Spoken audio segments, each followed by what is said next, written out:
Welcome to the bold analysis, ladies and gentlemen.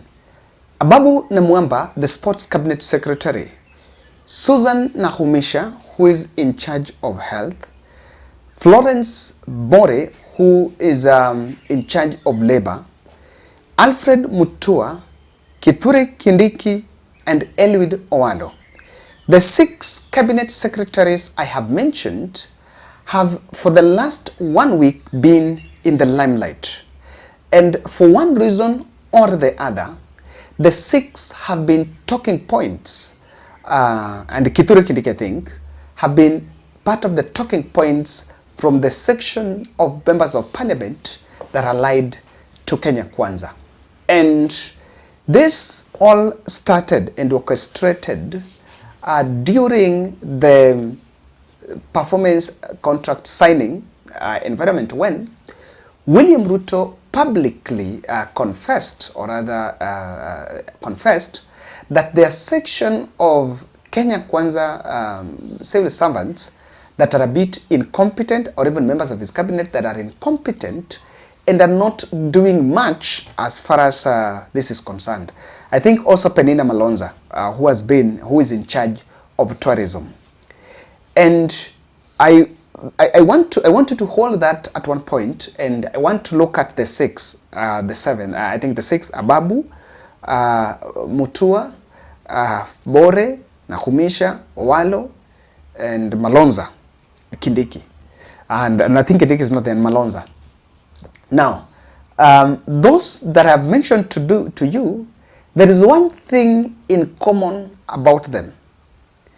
And one is they have weak political base, or they're not stemming from the UDA political rank and file.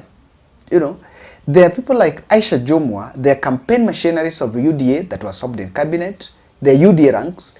If you look at Duale, he's doing less in that ministry, not much visible, but is from the ranks and file of UDA party. If you look at the transport side, that is, if you look at Murkomen, is a UDA, rank and file picked from UDA. If you look at the guy in the energy sector, that is the former Ruto's chief of staff. I've missed the name. I think I'll remember the name in the course of this analysis. They came from UDA side. But then, the 6 that I've mentioned to you have been vilified in public. I remember during the WorldCoin discussion, and let's just be very objective here.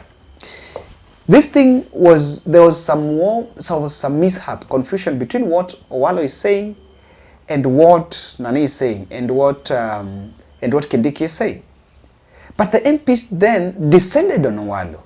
I remember, they descended on Owalo. And this matter, there was less of what Kindiki is saying, and there was a bit of trolling and probing Owalo more than what Kindiki is saying, because Kindiki was talking about the public security aspect, and Owalo was talking about the legality of the whole thing, whether it is legal or illegal. So, Ruto initiated the profiling of the fellows that I'm talking to you, or the profiling of his cabinet. And many political analysts have been asking, President Ruto is a man of boardroom person. Is a person that is fixing a lot of his stuff in the boardroom. But why has it become difficult for this issue to be fixed in the boardroom? Why is it that the issue about this cabinet is getting addressed in public, a matter that many think that following Ruto's leadership style, this issue could be addressed in the boardroom? Now, what is the picture, or why Ruto is not wary of a picture that the public is consuming an image that he is having an incompetent cabinet? Is it the person that has state managed this? Why is Ichung'wah, the majority leader in the National Assembly, trolling on going after Ababu Namwamba, the Florence Bore, Nahumisha, Owalo? Why do you think? While if there is a legitimate problem, if you look at the leadership style of William Ruto, this matter could still be a call to the president, say, President, this and this is going on. Why do you think someone like Gladys Boss-Shulei is going live in Citizen TV? As much as there is a freedom of expression and freedom of saying what you think is right, even in the governance, it's also good to speak truth to power. Why is she going live on TV to vilify members of a cabinet in a government that she also serves as a deputy speaker? You know, I want you to look at this picture, and you will also see something happening. I know in the past we have analyzed this and we've seen the angle of preparing for a cabinet reshuffle, that there is a cabinet reshuffle, so you want to prepare ground. We've also looked at the issues about deal making, that people are missing on deals. But again, today in one of my peer talks with some political people, with influential guys, just around here, I was in the other side of Bondo. And I captured that it's not what people think. It's not what exactly people think it is. Why is it a coincidence that only those who are sought are not people within the UDA? Florence Bore was in the limelight around the house issue. She was a former women rep in Kericho. So she represents the Kipsigis in William Ruto's government. But at the same time, Ruto has also picked another person in the name of Isaac Ruto to serve and represent the Kipsigis. So what exactly is at stake? There are some 4 issues I want to raise. Number 1, Kenya Kwanza is relooking at the power sharing deal, and the members of cabinet that might have been picked on the grounds of a power sharing deal, if that deal was not very strong, Ruto is reneging. I don't know that's the word, but Ruto is making some U-turns on that power sharing deal.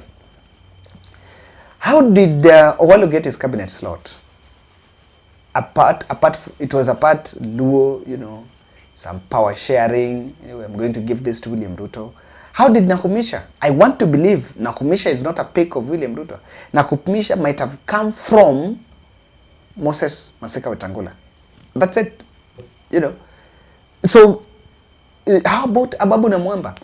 Ababu Namwamba was picked on that power sharing deal that we are going to, not Ababu Namwamba but Mutua, that we are going to give Maendeleo Chap one ministry. So if that was given to Maendeleo Chap, then that ministry was given to Mutua. So this is one thing that is there, that Ruto is making U-turn on Kenya Kwanza power sharing deal.